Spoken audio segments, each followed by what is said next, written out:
Začal som Murgašová a zistil som, že Mikušová, lebo som už dopletený z tých klientov všetkých. Ahoj Zuzka Mikušová. Ahoj. Kde sa nachádzame? Hard Rock Cafe. A v ktorom meste? Miami. Ktorá krajina? Jak krajina?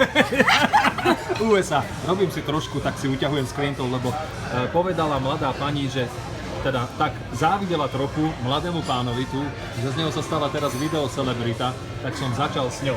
Takže ešte raz, ahoj Zuzka, tešíš sa na americký hamburger? Ja ho nemám, ale za vás sa teším. Ty si čo dala, ja ani neviem. Ja som si dala nejaké predjedlo, chicken wings, ciabatta, calamari. OK. No a tu Margaretka, ty tak povieš nám niečo? Ona je taká hamblivá, že vraj, ale usmieva sa veľmi pekne a dokonca číta knihy. 3 prečítala počas plavby. Tak necháme ju tak, nech sa pripraví na... Ona bude mať americký hamburger, že? To si vybral. Áno. No a tu mladý pán, hlavná celebrita, ty si pripravený, že? Jednoznačne.